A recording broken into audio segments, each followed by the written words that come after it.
You, Chair. First, I want to start by reading to the witness the definition of a public office under Article 250.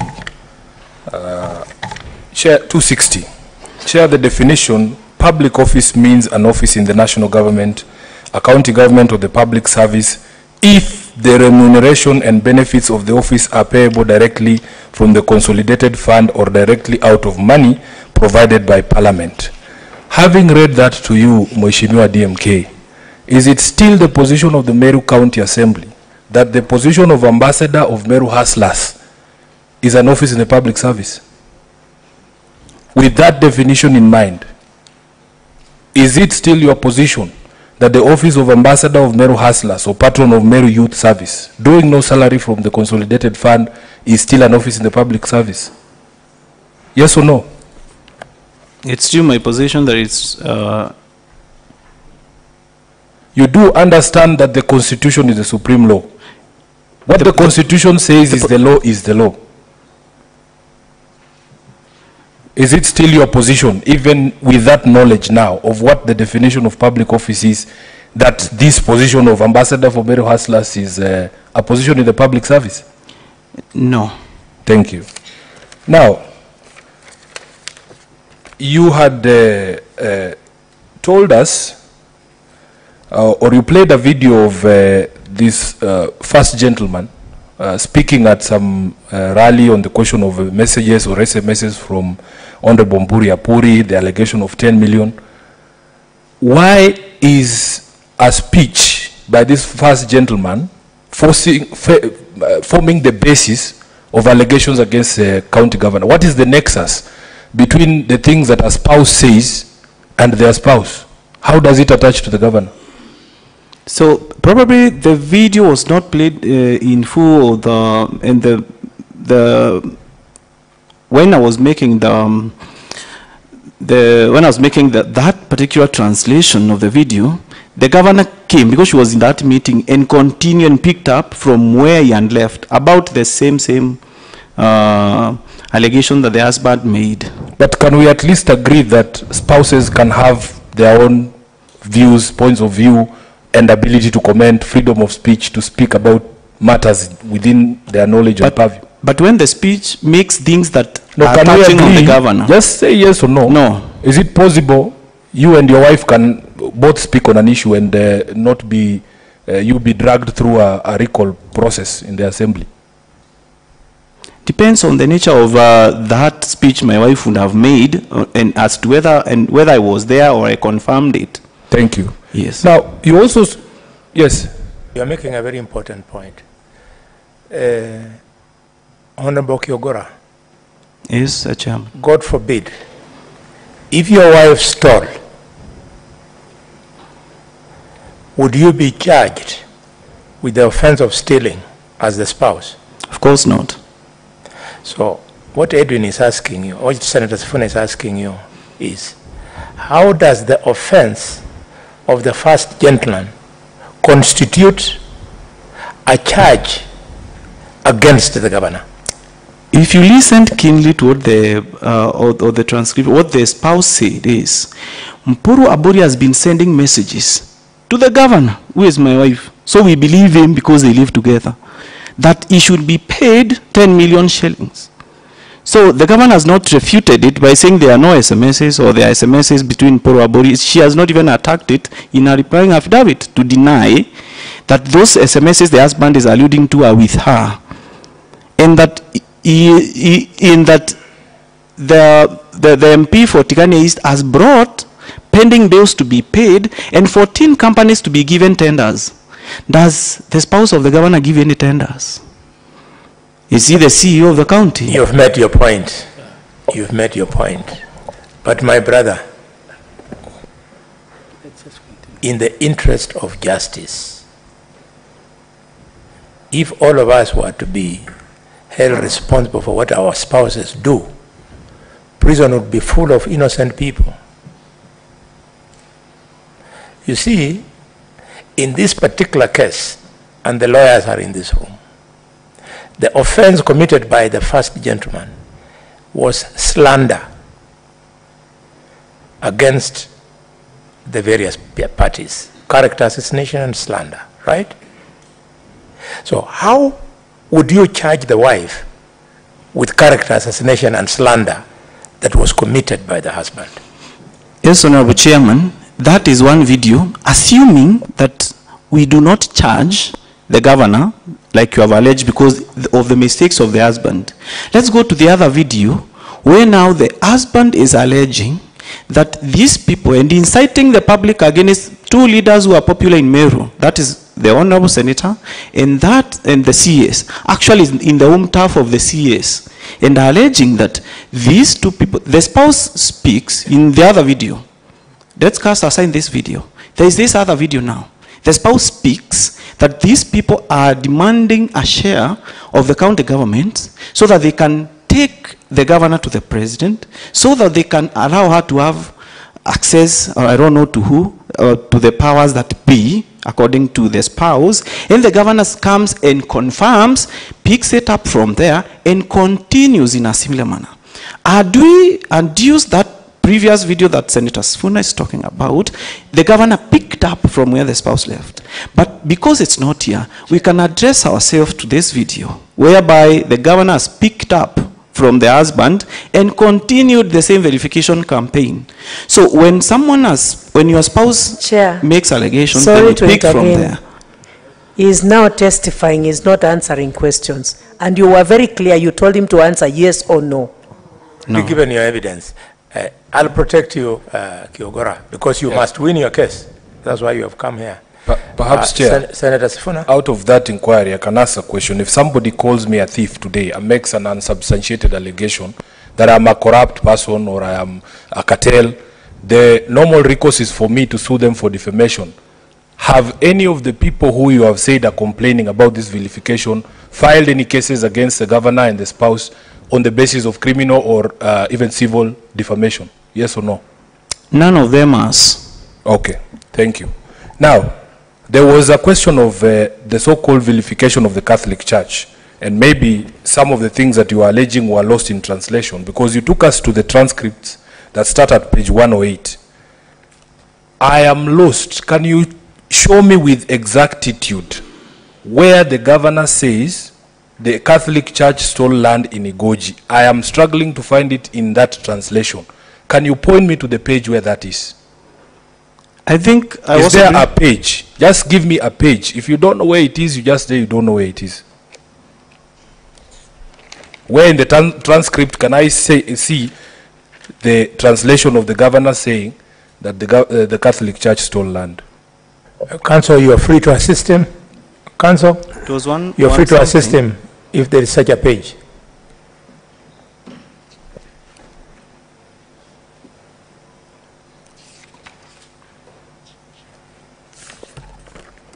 Chair, I hope you'll pause my time. Thanks.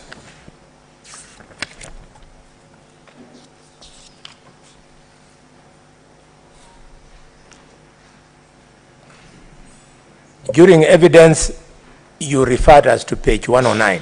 Yes. So I don't know whether you are still on that page. If you look at the last part where it's translated, yeah.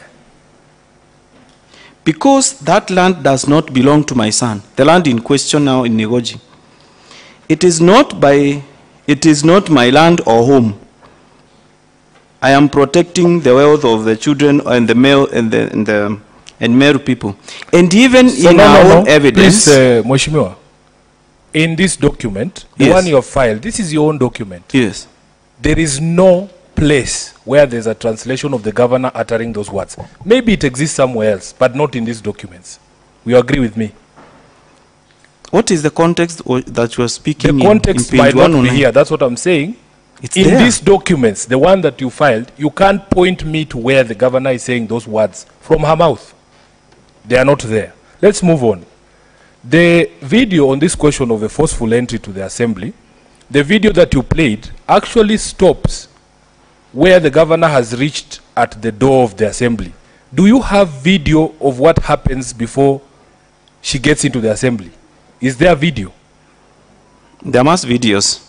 There is that video. What was transpiring outside the doors. No. After she got, you showed us her walking with a team of people until the door, then the video cut there. Yes. Is there a video of what transpired at that door? So that we can see that forceful entry, because we didn't see it. Do you have the video? The video can be obtained. Thank you. But the forceful entry also comes right from the gate. Just a minute, we'll just go together. There's no problem. Yeah. You told us that there was a communication the night before that it might not be desirable for her to come, even after she had been formally invited to officially open the assembly. Is there that communication in your bundle of documents? Which page can I find it? There is no communication There there, was but no it communication. has been provided for in the videos. There is a video of that communication to her. No, where the MCAs, the previous day, where the MCAs and the speaker were addressing the median and requesting the governor, due to the atmosphere that we have in, it's not appropriate to proceed with the planned So address. there was no formal letter to the governor telling her that, yes, ignore that initial invitation, the atmosphere is not okay. There was no such I've letter. not found out from the speaker whether there was one. Okay, let's go to the question of the waiver of the bills. You said in your testimony that this is something that has to be done by the CEC of Health. At the point the governor was making that pronouncement, who was the CEC of Health? There was none in office. There was no at that CEC time. of Health at that particular point. Yes. Thank you very much. Under Section 30 of the County Governments Act, whose mandate is it to structure the county government in the manner that she or he feels desirable to, It's the county executive committee. Are you sure? Because Yes. you can read that section for me. Yes. Mr. Mheshimiwa DMK. It's the County Governments Act, Mheshimiwa DMK. and I can read. Yes.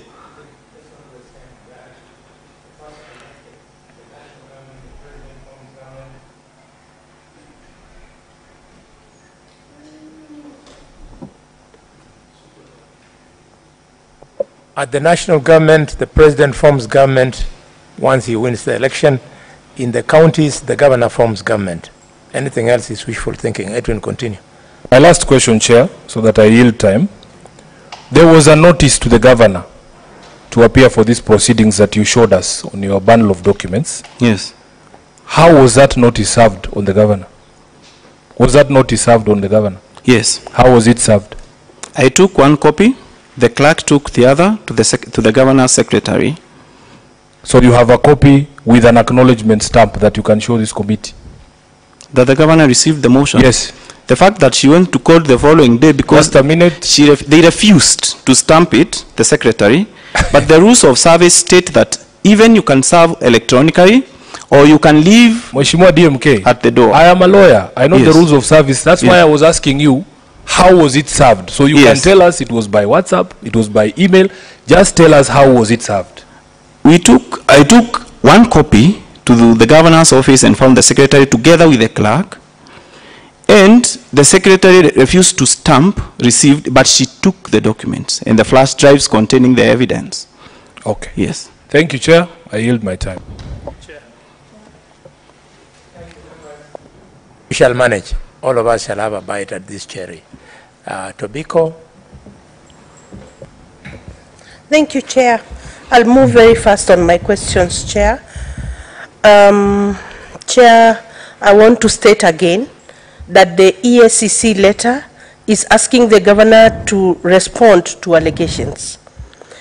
EACC, at least as per the documents provided, is yet to find the governor culpable. There is no evidence here to show us anything to the contrary. It's asking the governor to respond to allegations. Chair, in these purported recruitment public forums, because that's what it has been made to look like, were there any appointment letters that were issued? It's simple, yes or no? No. None that I'm aware of. All right. The municipality or the people who are alleged to have been appointed to the municipal, the people who are lined up, and you have confirmed that these are not members of the municipal board, yeah? Yes. Therefore, it then amounts to a nullity. If they were not members of the board, you will not have said that the governor interfered with the functions of the municipality. She did interfere. How?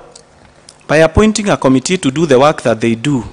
You have two bodies now doing the same job, likely to draw more conflicts within the county when there is a body that you could have easily summoned and given them and told them or even have them in that very meeting because you are gazetted. Is there a gazettement or something showing that this team that were paraded in a public baraza have been appointed?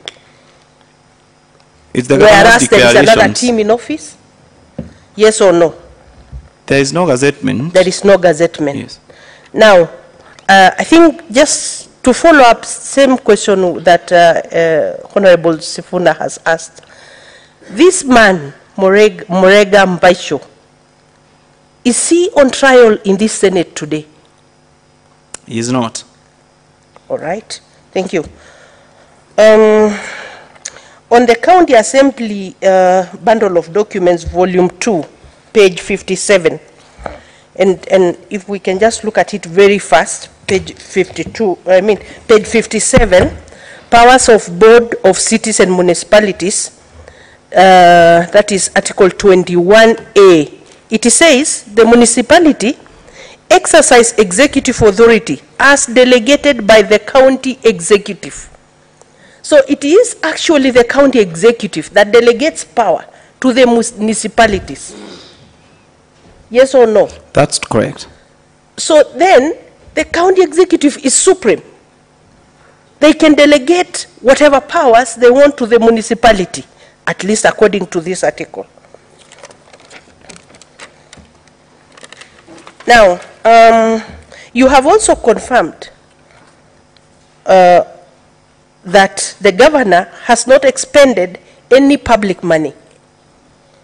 The governor has not passed any budget. The governor has not paid any ghost workers.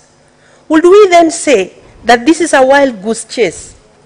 No, we cannot say that, and at no point did I say the governor is... The question that I was asked was whether the governor is operating within a budget, and I said yes. She does have the budget that was passed during the previous government that she has continued to work with, to give tenders, to pay for services and such, and pay salaries. The budget of the previous government is the one that she is using. Chair, my last question. Yeah. In cross-examination, the mover of the motion suggested that the governor should not reorganize the executive. Is this the true position? Because my thinking is that the county governments are like the replica of the national government at a lower level. Today, the President of the Republic of Kenya can reorganize his executive as long as that is a way to give better service to the people. Are you saying that this is not the case at the county level? It's not because of the law that was passed by this parliament that the governor is supposed to follow. It's called the Public Appointments County Approval Act of 2018. What does it say? 2017. It says as follows, number 10, rejection of nomination. Where the nomination of a candidate is rejected by a county assembly, the appointing authority shall submit to the county assembly the name of another candidate, and the procedure for approval specified in this act shall apply accordingly. 2, a nominating authority shall not resubmit the name of a candidate whose nomination has been rejected by the county assembly unless the circumstances relied upon on the rejection of the appointment of the candidate did not exist or cease to exist at the time of rejecting the nomination of the candidate. Therefore, that is what she should have done. So if today I'm the governor of Kajiado and I decide that my cabinet will not be 10 CCs, it will be 6, I will be out of the law? No, you are right to do that as the governor before bringing the names to the county assembly. Actually, you can even have 5, even though the law has given you the power to have 10, a maximum of 10, for example, you can bring 5 to the assembly. But if the assembly approves 2 names out of the 5 that you brought, it doesn't mean you go and now do what you should have done if it assumed you knew what the assembly will do. And you are circumventing the requirements of this act to submit new names to the assembly. Reorganization should have been done when you're bringing the first list in the first place. Okay, I just wanted yes or no. Chair, my take is that the information should be verifiable data. There is a clip, and I think Senator Sifuna has spoken to it, a clip of Morega Mbaicho speaking and saying his own things. I don't think that can be held against the governor. There's in another clip, I don't know whether it's the same clip, that the governor says she has full bread, not mkate nusu. When she says full bread or mkate nusu, you know, we cannot start concocting what she meant, because she could as well have meant bread in her house, bread in the kitchen, that she's not ready to share with any other person out there. Yes or no? Honorable Senator, I don't think they were discussing breakfast in that forum. But we cannot start adducing things that may not have been meant by the governor. Thank you. Honorable colleagues, our two senators have done 14 minutes. So I want us to stick to clarification. I want us to stick to clarifications. Maruma.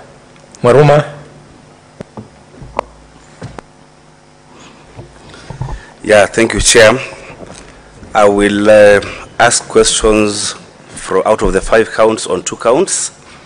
Count number 1 on nepotism and illegal appointments. You have alleged that the governor made appointments without following due procedure, that is appointing through County Public Service Board.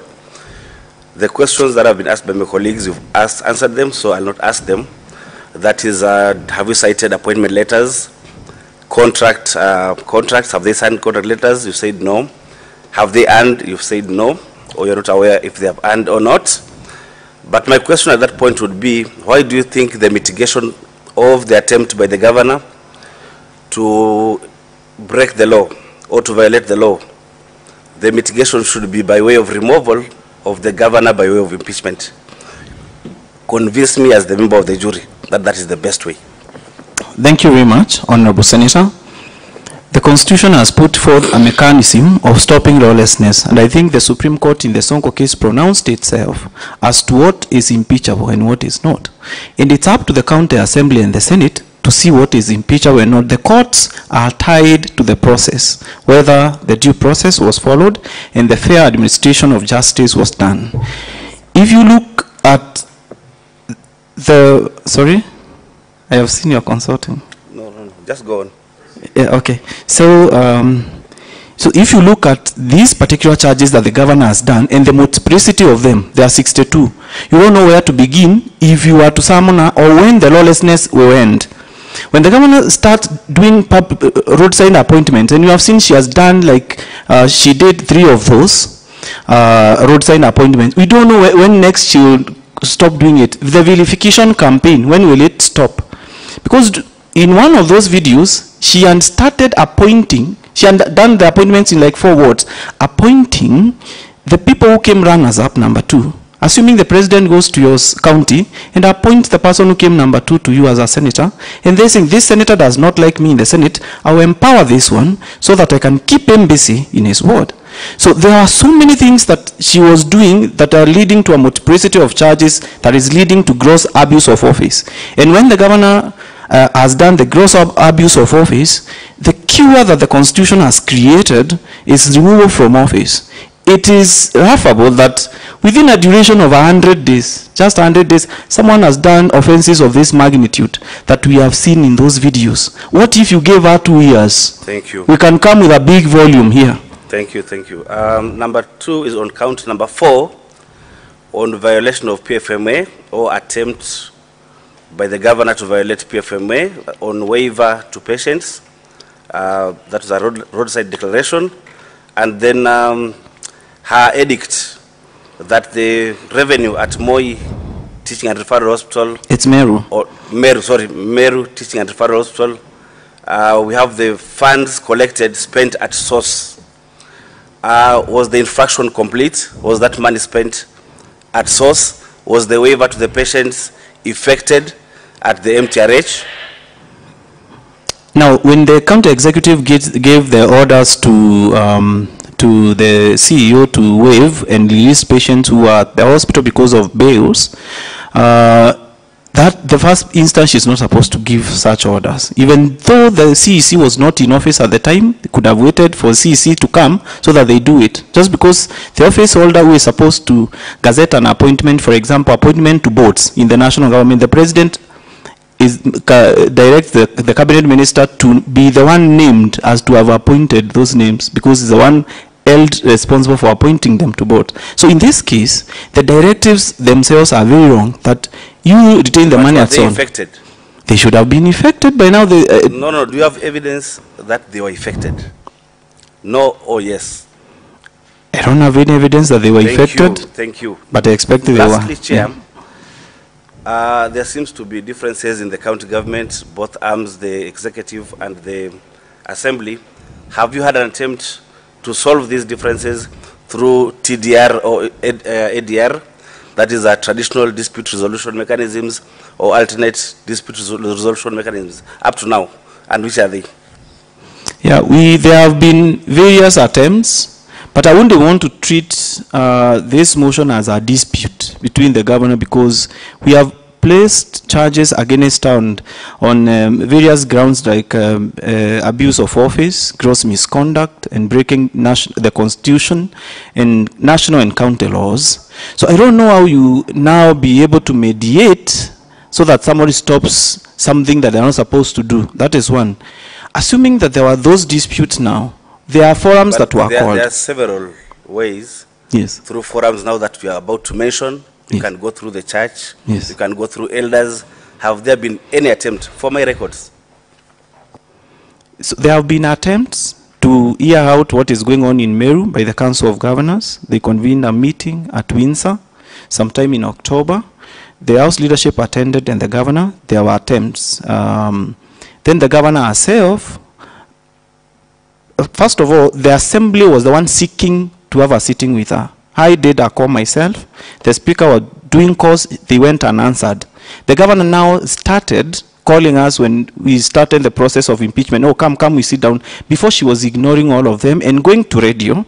She was on radio saying, these people want to keep me busy in hotels, drinking tea and mandazi. They don't want me to be at Mashinani working for the people, discussing irrelevant matters about their cartelism. She was resistant against it. At one point, I called her myself and told... You've made your point. Yes. You've made your point. Maruma, very good. Senator Tangwa. Thank you very much, Chair. And unlike my colleague here, Sifuna, who is a wakili, Mheshimiwa, myself, I may not argue on the basis of the law, but I will ask you questions from the experience, owing to the fact I could have gone through the same process that you are going through now. So you have to convince this committee. For us, we have no emotions. It is facts and facts only. I would have wanted to ask you what a motion is, but you are second-time MCA.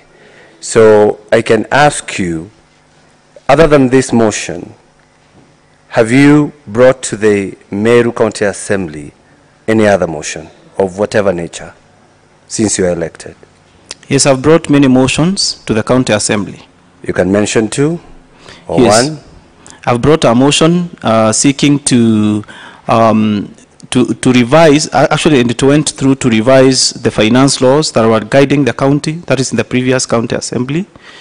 I have brought a motion to the County Assembly seeking to lower the money that youth were being charged to have their businesses trained with the county. That is, young people are supposed to pay money so that their companies can be allowed to get tenders from the county. Okay. That is in the previous County Assembly, not this one. I was talking about this one. Oh, this one, this was my first motion. So your first motion is to remove somebody from office. Is the motion passed at the Assembly or in the public? The motion is passed in the Assembly. In the Assembly? Yes. From the document I've seen, yes, I've seen members of the public supporting your motion in the purported public participation. So would you say the members are supporting the motion, or they were supposed to bring the memoranda of any kind in support of the removal of the governor, other than supporting whatever you have already drafted? The members of the public are not bound to anything. That's why it's called public participation. Someone will wake up to their house, from their house, and come and say what they feel. You are not supposed to dictate to them what they should say. There is no textbook or any law that prescribes what the members of the public come to do or come to say, how they should say it. You give them the forum. They can even talk about matters that are not being discussed there, and give their memoranda and go. But from the documents that you have, most letters are saying we are supporting the motion by Honorable DMK. So you are executing your motion to the public. The advert Right or that wrong? went to the newspapers is there is a motion in the assembly that you're supposed to react to. So it's not wrong for a member of the public to say, I am supporting that motion that is under this public participation because of 1, 2, 3 reasons. Maybe the reasons that I have given that they think this is not what government should be doing, or reasons that they themselves feel are not even part of this motion but are impeachable. So you cannot dictate to the members of the public what to say and what to write. Chairman, I think it's good for this committee to note that that is tantamount to having a local referendum.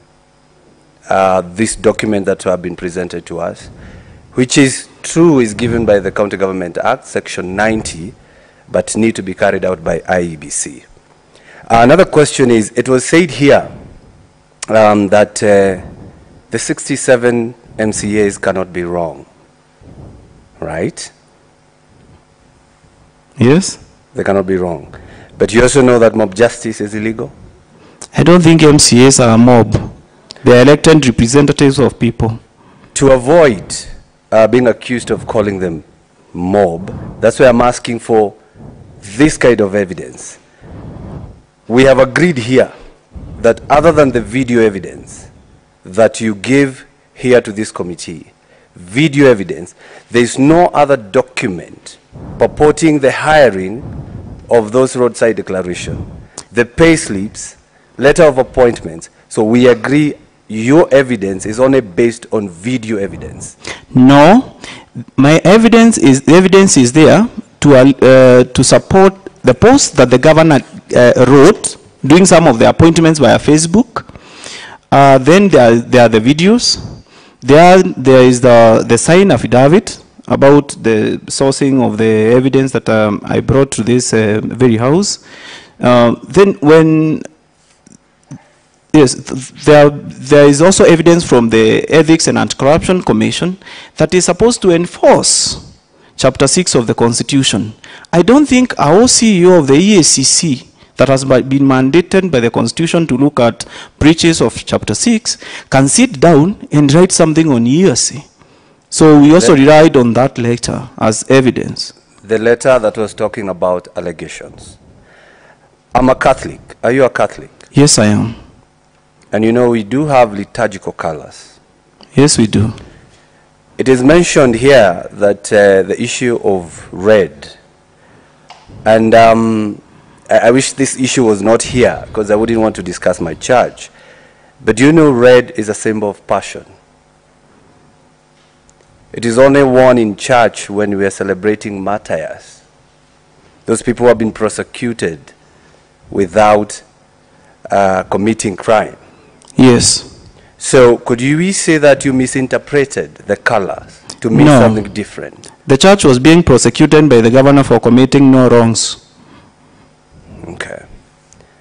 Finally, Mr. Chairman, we need to bring in the role of a speaker.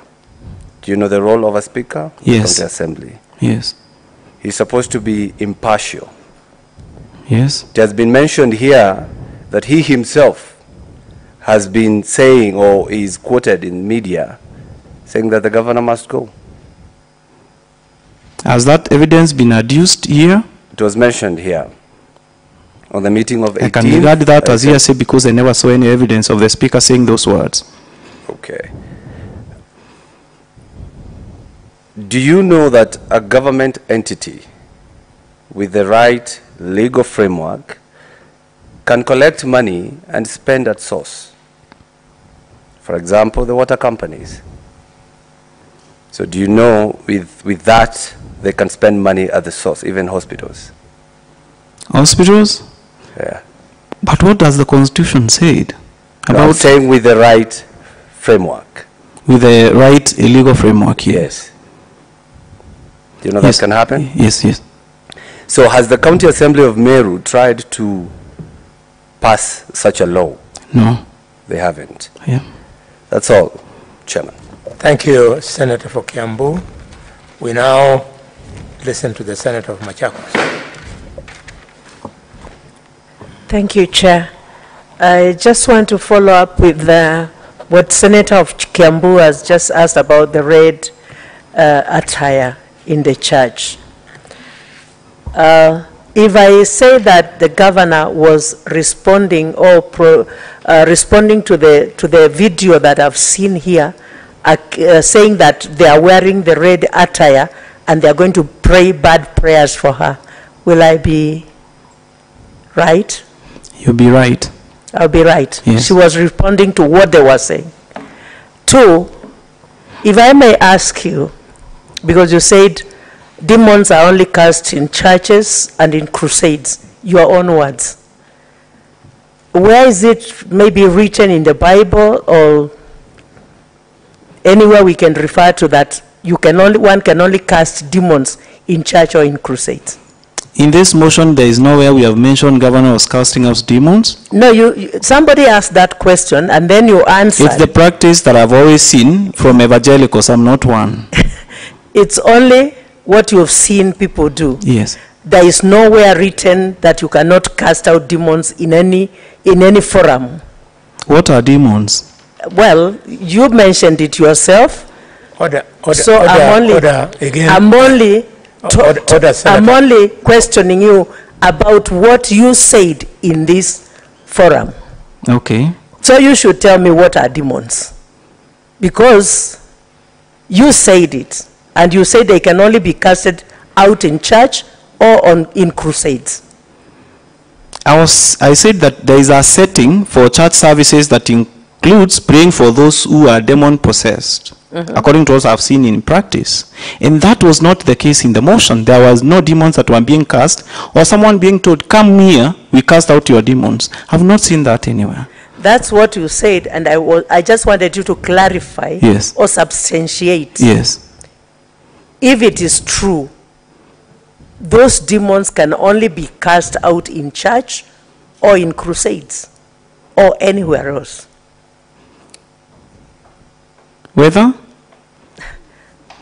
Whether they can only be cast out in church or on crusades. In my understanding, yes.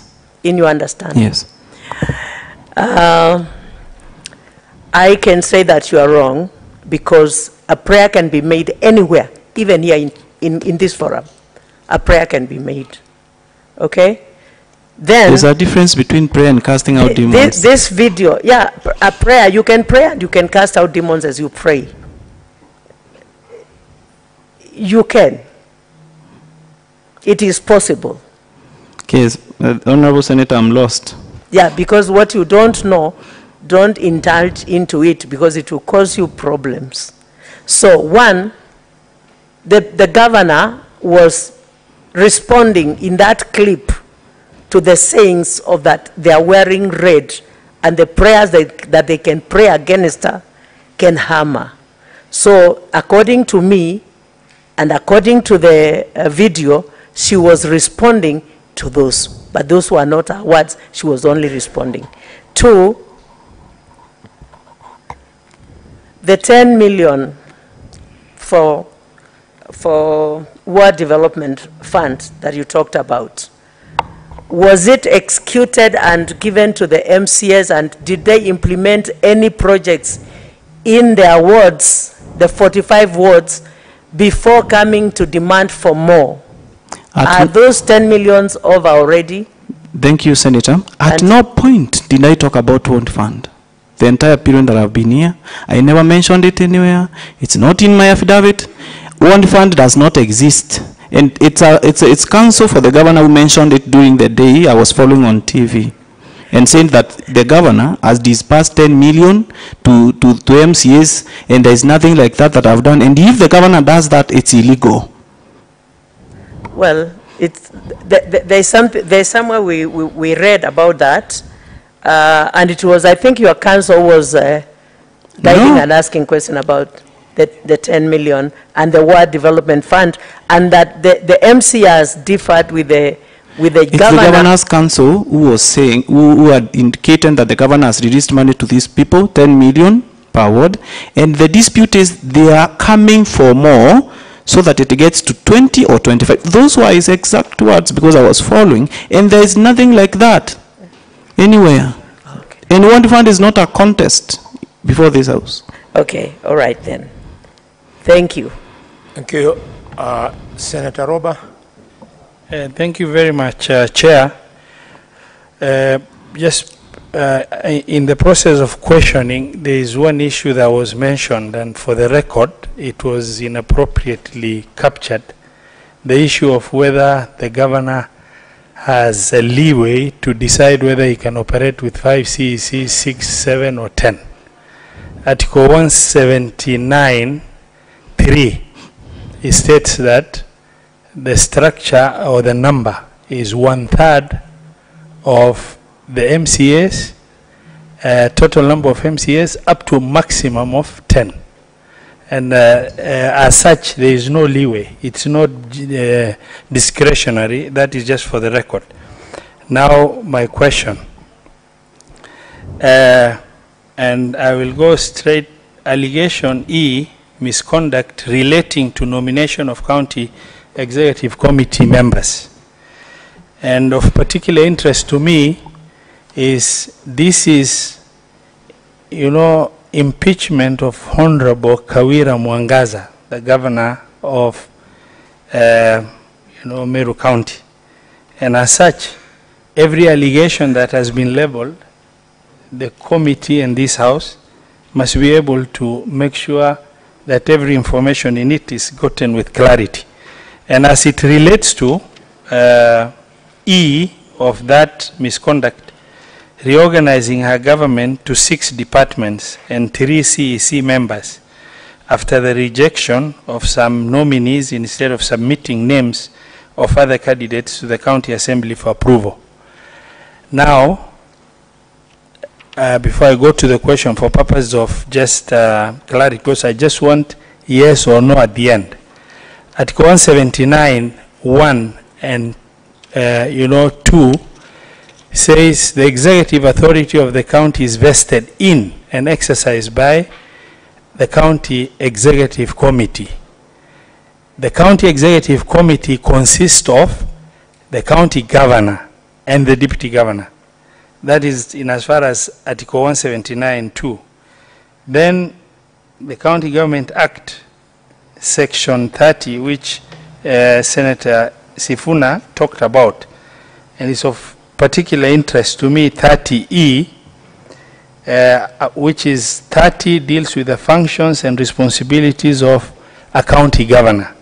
E of 30 says constitute the county executive committee portfolio structure to respond to the functions and competencies assigned to and transferred to each county. Then when we go further to, when read together with Section 46 of the County Government Act, A, B, and C, that is 1A, B, and C, which states, for the record, the County Executive Committee shall determine the organization of the county and its various departments, and for that purpose may establish, continue, or vary any department, and determine the object and purpose of the department. Determine the number and nature of departments or at that decentralized unit. Abolish any department, or determine or change the name of any department. Now, number 2 of the same E says the executive committee shall take into account and be guided as needed to organize its department and other structures in a flexible way in order to respond to the changing priorities and circumstances. Now, I will come to the question. That has been listed as an allegation. Is it the governor exercising constitutional mandate and legal mandate as given, looking at the circumstance that she has a county government to run and the executives have been rejected and she has 3. So, legally speaking, what do you find wrong in the actions of the governor in assigning more departments with the number of the CECs that has been approved or she's left with, if this is the provision of the law? Over to you, and that's my only question. Yes. The governor is within a mandate, according to the Constitution and the County Governments Act, to reorganize the departments to be suitable to what she feels, what she wants and how she wants to execute our government, which she did. She did exactly that, came up with 10 departments and appointed 10 CECs and brought them to the assembly. Now, there is a County Government Approval Act that directs what happens in the approval process of appointees of the governor. Then the governor, she should have reorganized them to 6 and appointed 6 CECs. Just because I've read and belabored in going through all these sections of the law for purposes of, and I've taken this because you're second-term MCA, you know, you've been there before. The question becomes, the County Assembly has rejected 7, approved 3. Okay? Yes. How do you propose for the governor to run the functions of the county government for which he is legally mandated under the circumstance and, you know, in accordance with priorities and circumstances, which gives her, the law gives her the legal mandate? What do you find wrong?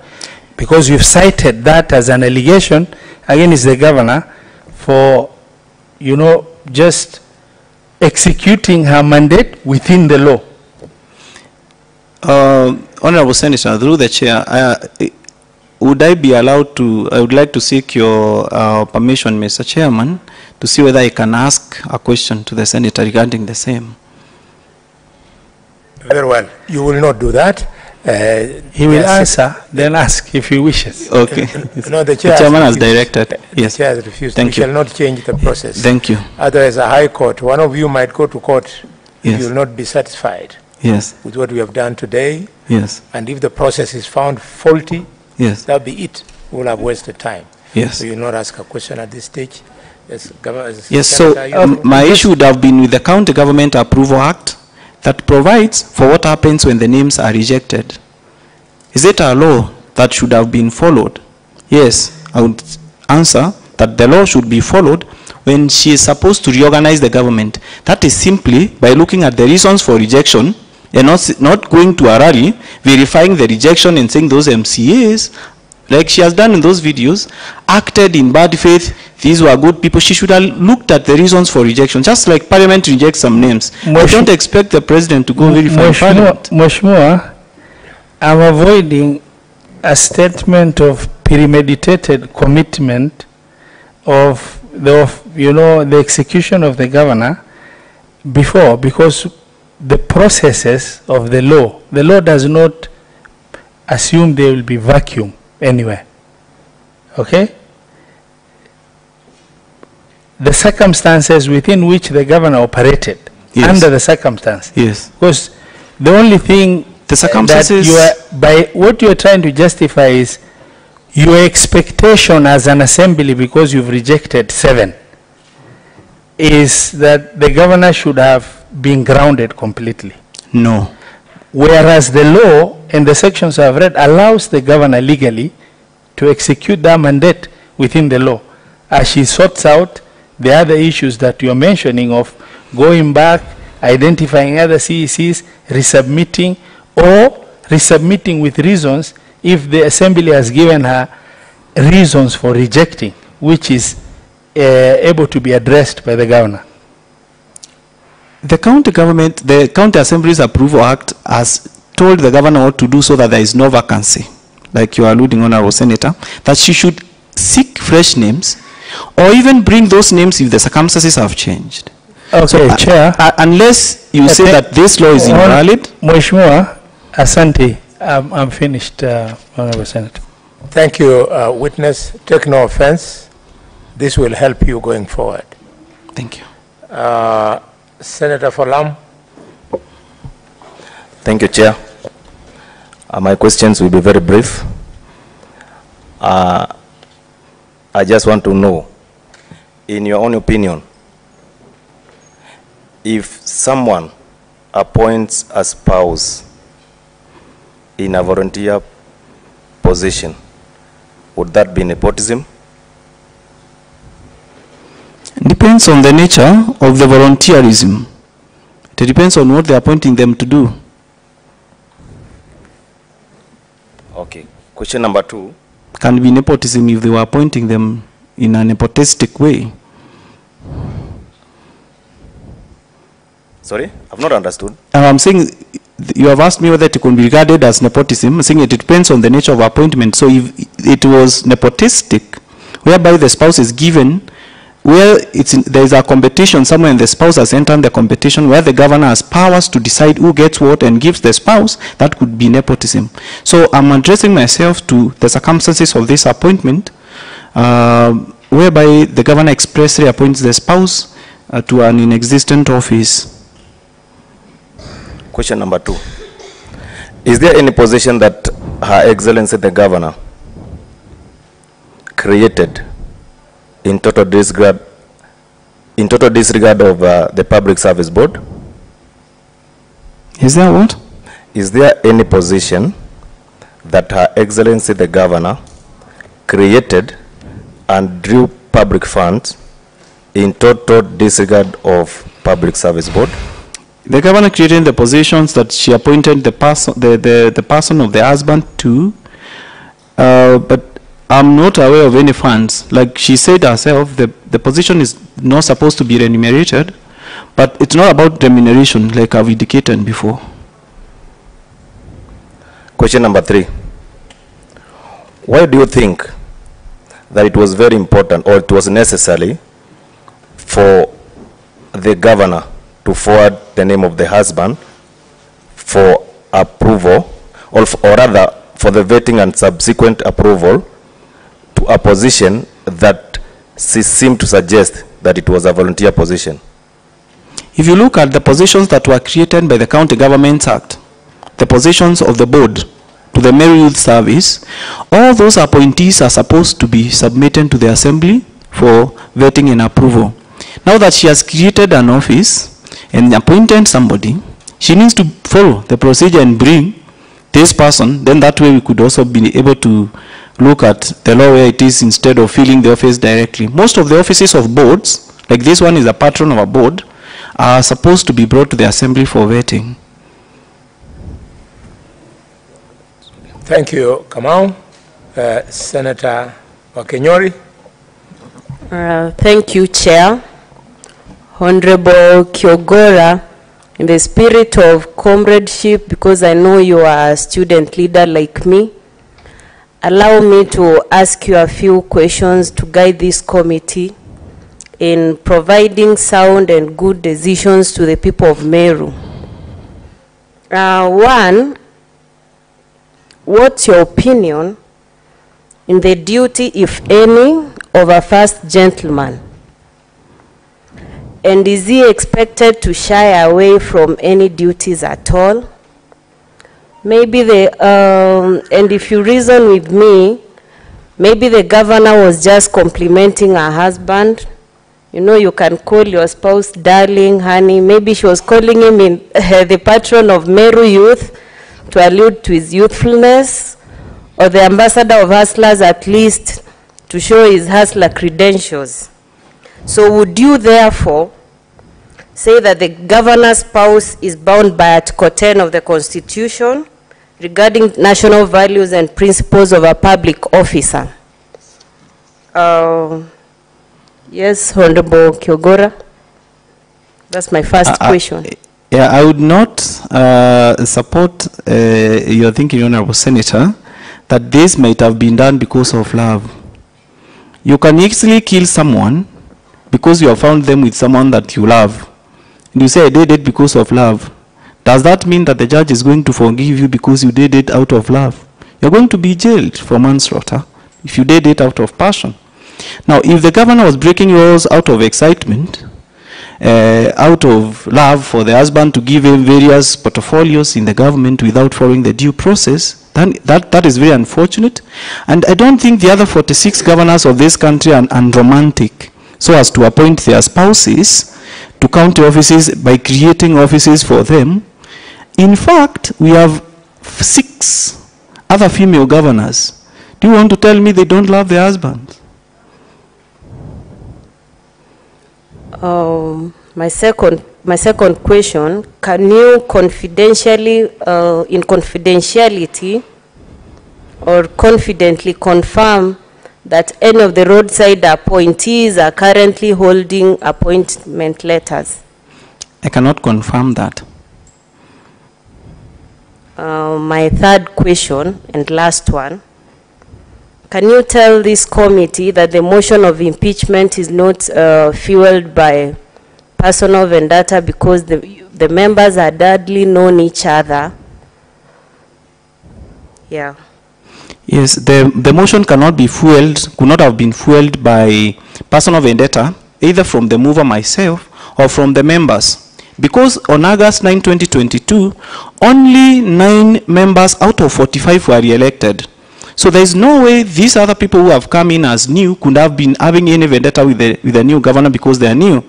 Out of 23 female MCAs in the county assembly, all of whom approved this impeachment motion, only 5 were renominated. All the other female MCAs are new. So it cannot be a personal vendetta from them. It can also not be a personal vendetta against me because I have to adduce evidence to whatever I'm bringing to the county assembly, and there are safeguards, constitutional safeguards against personal vendetta and politically motivated impeachment, whereby the Senate itself is sitting here as a neutral arbiter today to hold a trial for the governor. So there is no way I could have brought myself here without knowing that laws have been broken, the office of the governor has been abused. So it can't be personal vendetta that the governor committed all this wrong. And don't think there is anything personal in this motion. And there are safeguards to that. Point of order, Chair. The witness has severally referred to the female MCAs. And I do not understand particularly why he would want to box the governor to the female corner. I mean, is there something very particular about the female MCAs? No, there's nothing. I was giving data of the nominated MCAs who came back, either by election or by nomination, to say that these people could not have ganged up to have a personal problem with the governor because only 5 were renominated, and then other than one woman who was elected, 44 out of 45 are men. It's not the first time the question was about vendetta from the MCA, so I was trying to demonstrate that, Honorable Senator. Chair, I would want him not to pursue the gender card because we have deliberately avoided the gender issue. Otherwise, we would then say she's being persecuted because she's female. It is so directed. Thank you, Honorable Chairman. Thank you, witness. You've done very well. We are about to go through. Senator for Migori. Thank you, Chair, and thank you, DMK, for the time and the insights provided to this committee. I want to quickly address myself to about 3 issues. The first one is the allegation number 4, which is mostly on the PFM Act and the violations thereof, therefore, which are predominantly based on Meru Teaching and Referral Hospital. The PFM Act is anchored mostly in the Constitution under Article 207, and I'm going to only read one for you, because it's a very serious allegation.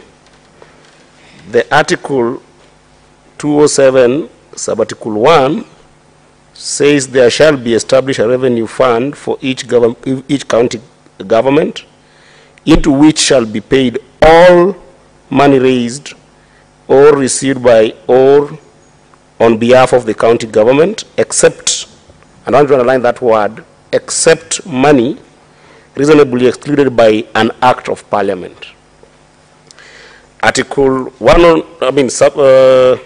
Section 109 of the PFM Act, and I'm only going to focus on subsection 2B.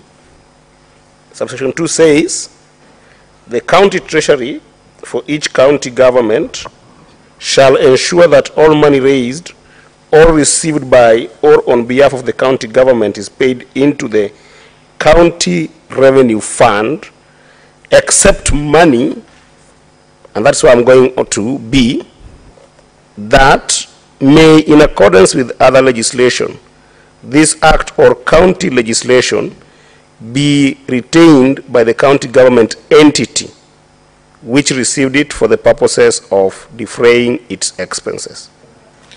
Honorable DMK, my question is, can you confirm, absolutely for the record,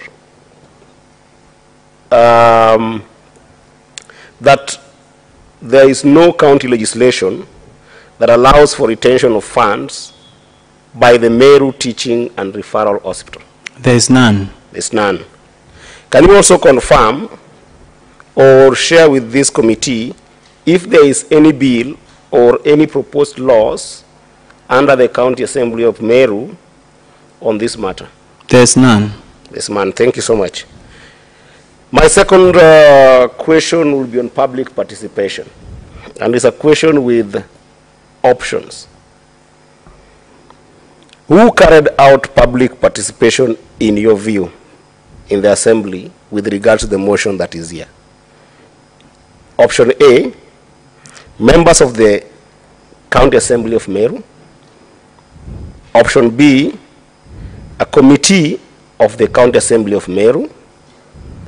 Option C, a single member of the County Assembly of Meru. And option D, a staff of the County Assembly of Meru. I don't think any of your suggested answers applies here, because the public participation was carried out by the County Assembly here. So it cannot be a staff, because it was carried by the County Assembly of Meru. By the County Assembly of Meru. Yes, because it's the one, it's the clerk who had advertised actually the public participation, and then it's the staff who are there in numbers, because one staff could not have done it. Oh, you have answered. Yes. You've answered, don't worry. Yes. I get you, my friend. Yes. Do you find it concerning in your own way for you having signed the public participation document? I don't find it concerning. Okay. Last question.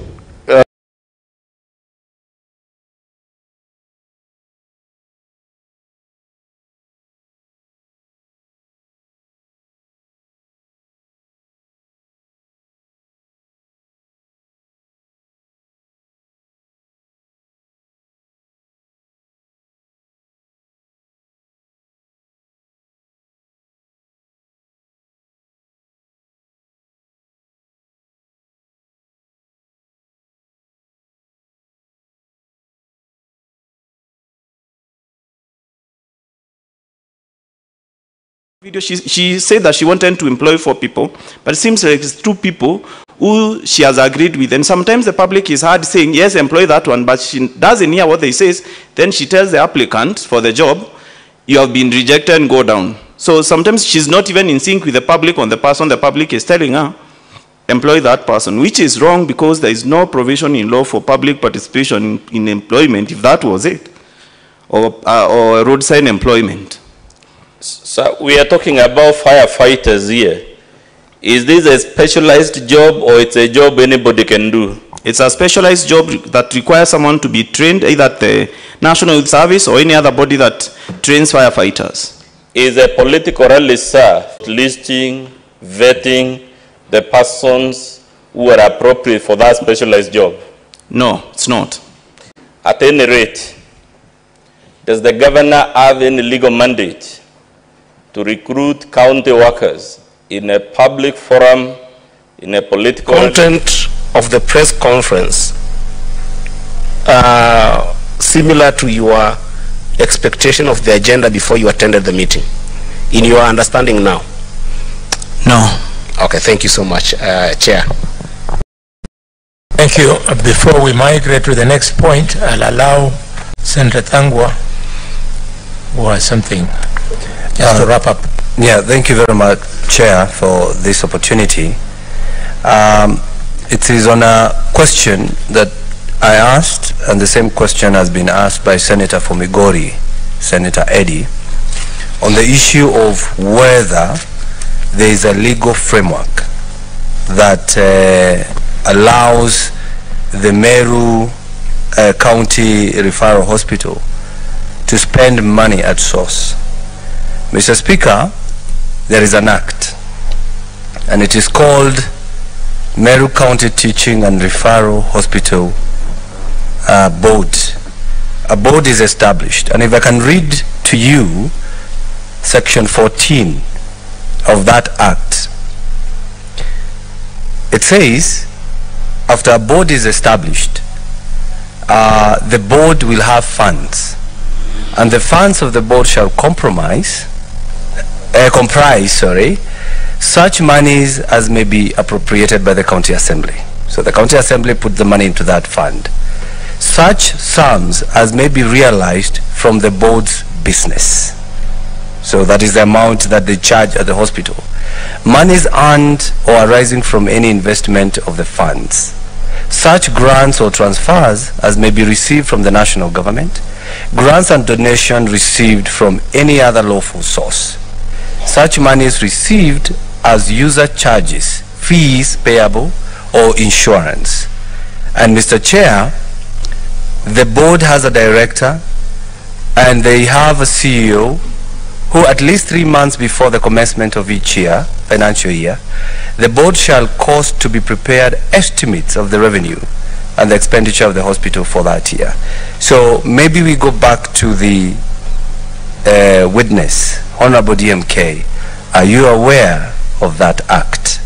I'm aware now of the act, but it does still not permit for monies obtained to be retained and spent at source. Actually, I've been listening to what you are reading, Honorable Senator, whereby they have to prepare a budget, the money has to be appropriated by the assembly, and sources are from business that they can do as a hospital. And you can also say that the money that is charged from patients is part of the business of the board. The board is a